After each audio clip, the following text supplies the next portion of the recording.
Xavier Niel, bonjour. Bienvenue au Buzz Media, Orange Le Figaro. Vous êtes le fondateur de Free, le copropriétaire du Monde, bientôt actionnaire de beaucoup de sociétés, à la fois start-up dans la presse et peut-être une future télévision de la TNT. Alors hier, personne n'y a échappé. Le lancement de Free Mobile a été un événement médiatique majeur, sans dépenser un centime de publicité. Tous les Français savent maintenant qu'il y a une offre à 19,99 €. Vous avez eu, on a un peu calculé quasiment l'exposition médiatique, comme si vous aviez acheté 8 millions d'euros d'achat d'espace. Vous êtes un cauchemar pour les sociétés de publicité?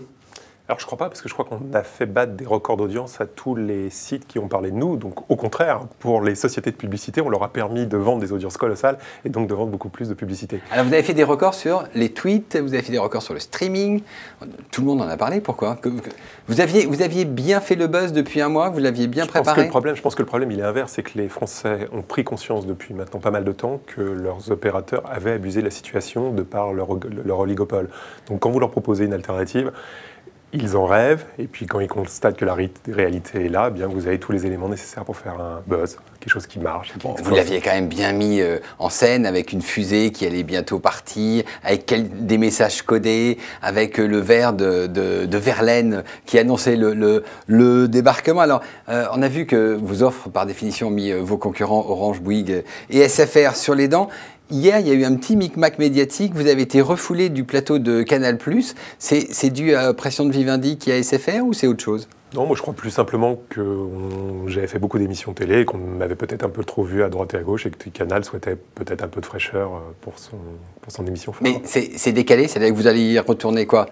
Si je suis invité, j'y retournerai. Moi, je suis un garçon absolument adorable. Quand on m'invite, je viens. Et d'ailleurs, je vous remercie de m'avoir invité. Vous ne croyez pas du tout qu'il y a eu une pression de SFR sur Canal? C'est des sujets où on est un peu paranoïaque par essence, puisqu'on a vécu tout le psychodrame pour obtenir cette licence avec des oppositions assez fortes des différents acteurs.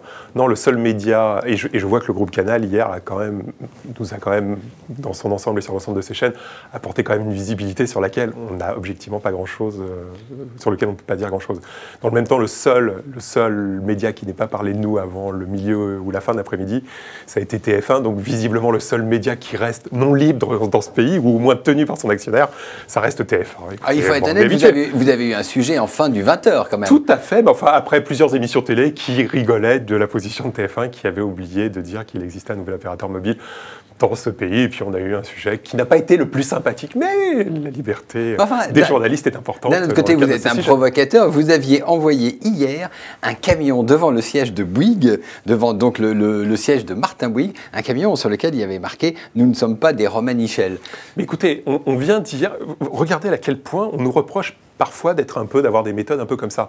Nous allons devant nous-mêmes chez nos concurrents pour leur dire bonjour et pour leur dire maintenant nous sommes avec vous. Donc on est extrêmement sympathique avec eux. Vous aimez la provocation quand même. Ce n'est pas de la provocation que de dire bonjour aux gens. On a chacun nos méthodes, c'était un signe d'amour et d'amitié. D'accord. Alors, hier, ceux qui voulaient s'abonner à Free Mobile n'ont pas pu le faire et aujourd'hui non plus. Le site totalement en rade, le téléphone non plus, injoignable. Quand est-ce qu'on pourra de nouveau essayer de joindre le site et le numéro de téléphone? Eh bien, alors pour les abonnés Free, ça semble marcher.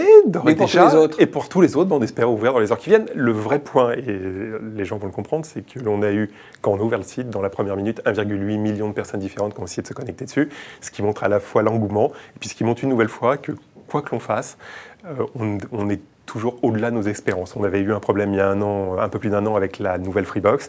Elle était beaucoup plus demandée qu'on ne le pensait. Bien là, on se retrouve avec la même problématique. Alors la problématique est puissance 10, mais néanmoins elle existe. Et ce qui prouve qu'on est trop pessimiste. Vous allez le résoudre quand? C'est une question d'heure aujourd'hui. C'est une question d'heure, c'est ça. Problème fini. Simplement parce que votre flux s'étale et la problématique baisse.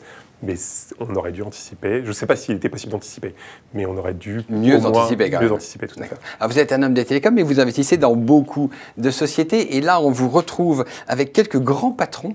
Donc Mathieu Pigasse de la Banque Lazare, François-Henri Pinault de PPR et Pascal Ouzelot sur un projet de chaîne de la TNT. Vous l'avez déposé au CSA. Le dossier sera examiné.